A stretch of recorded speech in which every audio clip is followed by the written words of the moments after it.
খ্যাতি ও যশের মোহে আধুনিকতার সাথে তাল মেলাতে গিয়ে নিজেদের মাতৃভাষাকেই ভুলে যান। সেই অভিভাবককে যখন একজন বড় শিক্ষক বলা হচ্ছে, তখন বিপক্ষ থেকে শুরু করছি আজকের বক্তব্য। মাননীয় মডারেটর, উপস্থিত বিচারক মন্ডলী ও আমার প্রতিপক্ষের বন্ধুরা, সবাইকে আমার সালাম, আসসালামু আলাইকুম।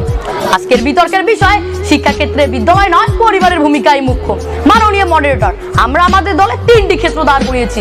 আমাদের দলের প্রথম ক্ষেত্রটি হচ্ছে নিরক্ষরতা, পারিবারিক কাঠামো শিশুর ভবিষ্যৎ ধ্বংস করছে। মাননীয় মডারেটর, আমাদের প্রতিপক্ষের কথা শুনে মনে হচ্ছে তারা সেই 90-এর দশকের থেকে বিতর্কটি করছে, কারণ সেই সময় অধিকাংশ পরিবার ছিল যৌথ পরিবার এবং একটি শিশু তার পরিবার থেকে মানবিক মূল্যবোধ সহ আরো অনেক কিছু শিক্ষা নিতে পারত। কিন্তু বর্তমান প্রেক্ষাপটে দাঁড়িয়ে 2025 সালে এসে তা আর সম্ভব না। জীবিকার ফাঁকি দিয়ে মানুষ তার সন্তানকে 4 দেয়ালের মাঝে বন্দী করে রাখে, গৃহ পরিচালিতা রাখছে, বিদ্যালয় দিচ্ছে। যে পরিবারে অভিভাবকদের বিচ্ছেদ হচ্ছে কিংবা পিতামাতাহীন একটি শিশু ঠিক কোন পরিবার থেকে শিক্ষা নেবে, প্রশ্ন থাকবে প্রতিপক্ষের কাছে। মাননীয় মডারেটর, দৈনিক যুগান্তর 8 সেপ্টেম্বর প্রকাশিত একটি রিপোর্ট থেকে জানা যায় এখনো বাংলাদেশের 22.1% মানুষ নিরক্ষর রয়েছে। এই বিশাল নিরক্ষর জনগণ কিভাবে তার পরিবারকে শিক্ষা দিবে, প্রশ্ন থাকবে প্রতিপক্ষের কাছে। মাননীয় মডারেটর, চলে যাচ্ছি আমাদের দলের দ্বিতীয় ক্ষেত্রে। আমাদের দলের দ্বিতীয় ক্ষেত্রটি হচ্ছে বিদ্যালয় মানুষকে সামাজিক জীব হিসাবে গড়ে তোলে। মানুষ সামাজিক জীব, এর কথা আমরা সবাই জানি।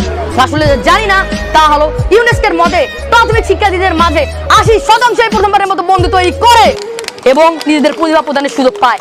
ডেইলি স্ট্যান্ডার্ড প্রতিবেদনে দেখা যায় আফ্রিকার গামায় নিয়মিত থাকা শিশুরা 2 গুণ বেশি সামাজিক যোগ্যতা অর্জন করে অনুপস্থিত শিক্ষার্থীদের তুলনায়।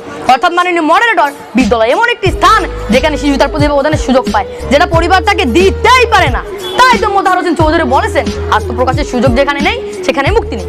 মাননীয় মডারেটর, চলে যাচ্ছি আমাদের দলের তৃতীয় ক্ষেত্রে। আমাদের দলের তৃতীয় ক্ষেত্রটি হচ্ছে শিক্ষাক্ষেত্রে বিদ্যালয়ের ভূমিকা গুরুত্বপূর্ণ। সেটা 2020 সালে 18 মার্চ কোভিড-19 হওয়ার পর অভিভাবকরা বুঝেছিল। মাননীয় মডারেটর, পরিবার শিক্ষার্থীকে কোনো ডিগ্রি দিতে পারে না, আর ডিগ্রি ছাড়া একটি শিক্ষার্থীর কোনো দাম নেই। মাননীয় মডারেটর, মানুষ হিসেবে গড়ে উঠতে বিদ্যালয় একটি অপরিহার্য ভূমিকা পালন করে। এটা শিশুকে বৌদ্ধিক, সামাজিক, শারীরিক বিকাশে সহায়তা করে। মাননীয় মডারেটর, বিদ্যালয় শিশুকে একটি কাঠামোগত পরিবেশ প্রদান করে যা পরিবার তাকে প্রদান করতেই পারে না। এর মাধ্যমে আরো একবার প্রমাণিত হয়ে যায় যে পরিবার নয়, বিদ্যালয়ের ভূমিকাই মুখ্য। ধন্যবাদ মাননীয় মডারেটর এবং ধন্যবাদ সবাইকে।